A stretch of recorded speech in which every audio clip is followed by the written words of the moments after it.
Unlike hematopoietic stem cells that are derived from bone marrow or umbilical cord blood, breast milk stem cells are the only stem cells that are advanced pluripotent stem cells that will survive your ingestion to become the stem cells needed to regenerate every single major vital organ, to include brain cells, nerve cells, and even enough pancreatic stem cells to have regenerated insulin production in some subjects. Well, these subjects were obviously not human.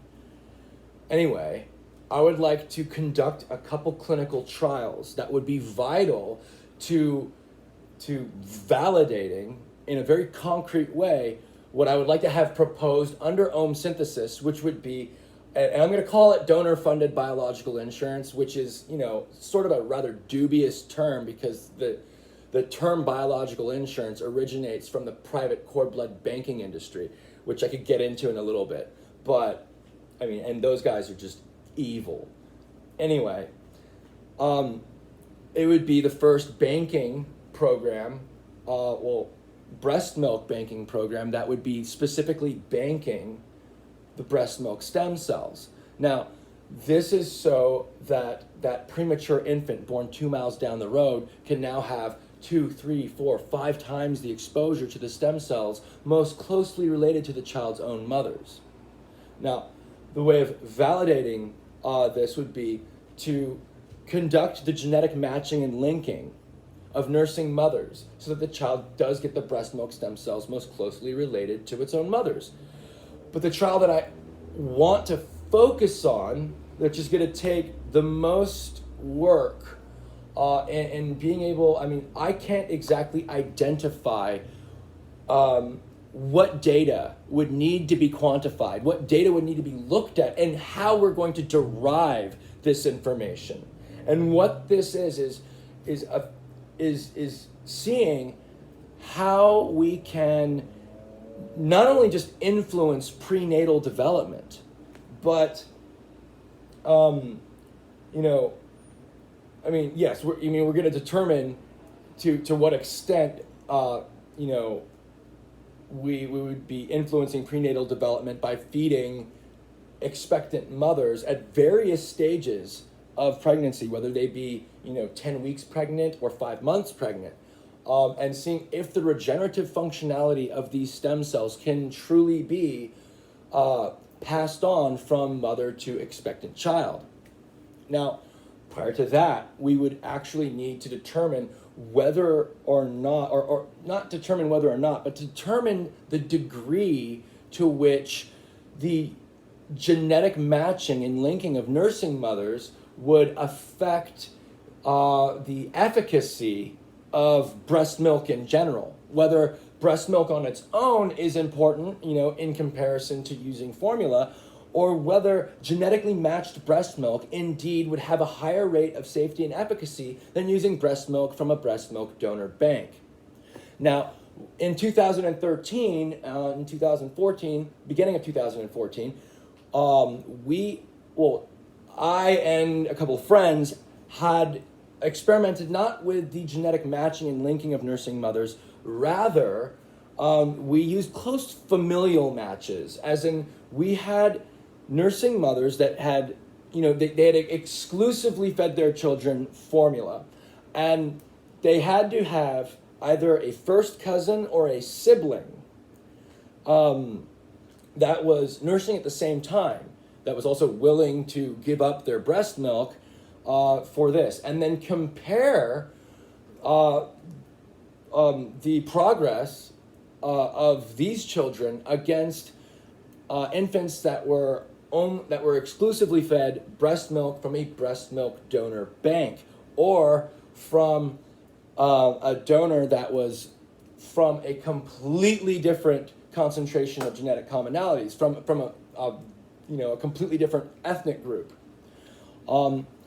Now, I ran some of the information of that experiment by Jennifer, and I know there's a lot that needed to be quantified in a much better fashion. And I hope to conduct these trials with a higher degree of not only accuracy in in recording the information, but knowing exactly where to derive information. Because initially, with using familial matches, we also, we were using biweekly blood tests to identify,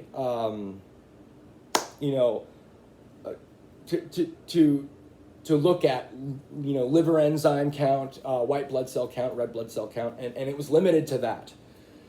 Anyway, these trials are going to validate the breast milk banking program. Now, by calling it donor-funded biological insurance, that's a term that the field of regenerative medicine is already familiar with.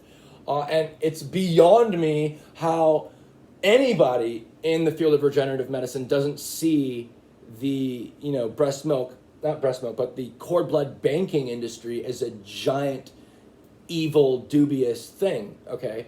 These people take your disease-predisposed DNA, bank it, and sell it right back to you, promising cures that don't exist, that are impossible, with stem cells that are derived from umbilical cord blood. They're all promising cures for ALS, Parkinson's, multiple sclerosis. And the people are paying them as if it's an investment in the field of research. That one day, when because you've banked your cord blood, that they're going to develop these cures. Well, no. Okay, that the only possibility of developing a stem cell treatment that's organ specific would be to use breast milk stem cells. Now, here let me explain the different dimensions to what I want to propose under OMsynthesis and for this banking program. So, by calling it donor-funded biological insurance, what we're doing is we're saying that people who are privately banking their breast milk stem cells will be in it, like directly, not in a sense, but they would be directly paying for a public supply of breast milk stem cells to be available. Now, what's in it for the private donors? Okay, what's in it for not donors, but private bankers? Well, I am going to be, I missed a couple of these speeches. I didn't even drop an abstract or anything, but I still am, booked, and I probably will be invited to more conferences in Singapore, Helsinki, and I've been invited as an organizing committee member to some Euro conference, whatever, over in Valencia, Spain. Anyway, so what I'm going to do is create sort of a publicity stunt, but also it's a diversion. I'm going to be diverting people's attention away from just, the banking of breast milk stem cells that are genetically matched, because that'll get a lot of attention. I don't want that attention. This is where I want to put the attention. When I'm speaking at these conferences, I'm going to be announcing that this is the first ethical application of synthetic human gene sequencing technology. Why? Well, when people are privately banking their breast milk stem cells, they're banking, advanced pluripotent stem cells. These stem cells turn into the stem cells needed to regenerate every major vital organ, but once ingested. And once ingested, it is your body that makes the determination as to what stem cell those stem cells are going to turn into. As in, are they going to become liver stem cells? Are they going to become, heart stem cells? Your body allocates them. But what if we could program the regenerative functionality of these stem cells prior to ingestion? Now, once we do that, how are we going to, quantify these stem cells? Well, I had injected, we emptied out these vitamin E pills and fish oil pills, emptied them out and just injected them with breast milk, okay? And, the stem cells survived.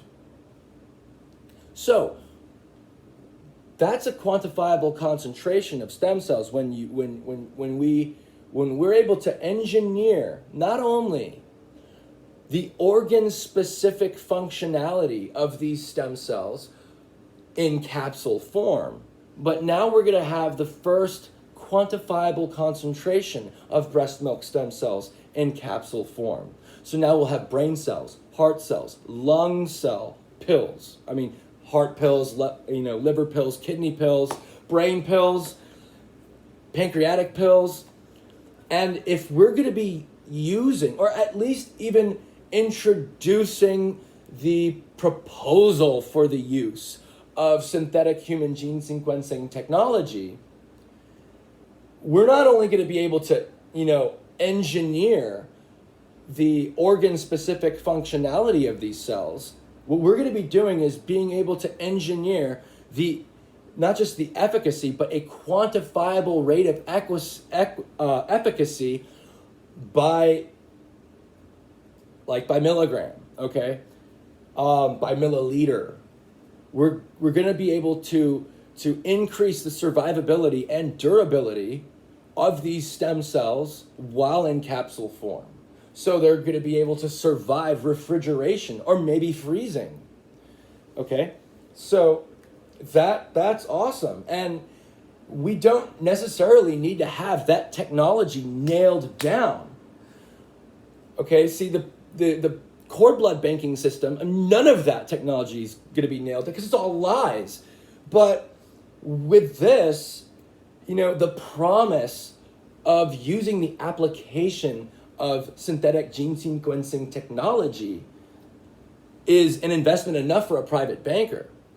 Anyway, this is the real meat and potatoes, okay?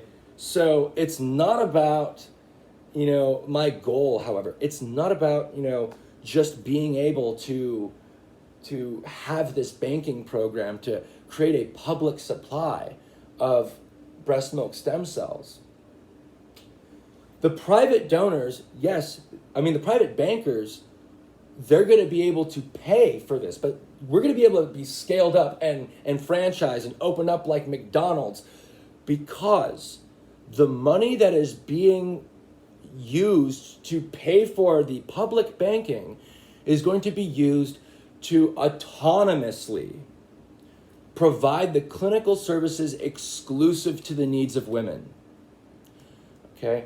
Which will also require a radically new type of women's empowerment initiative. And I believe that that Jennifer is like the fucking most perfect person to lead not only a radically new type of awareness campaign, but a radically new type of women's empowerment initiative. Like, I'm not going to pretend to lead a women's empowerment initiative. I'm not going to pretend to be some male feminist fucking douchebag, all right?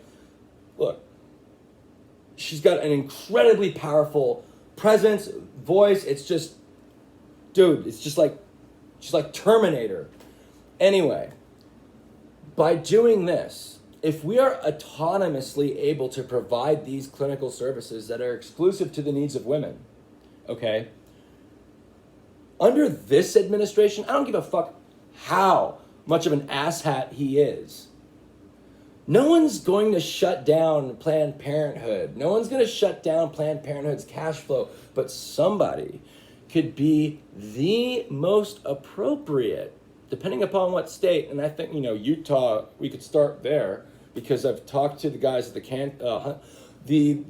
one of the guys on the board of trustees for the Huntsman Cancer Institute. But we could totally inherit Planned Parenthood's cash flow. But that's not my real goal. Anyway, thank you for taking the time to watch this, and I am beyond honored to be able to organize anything in affiliation with the Om umbrella, and dude, I'm just really stoked.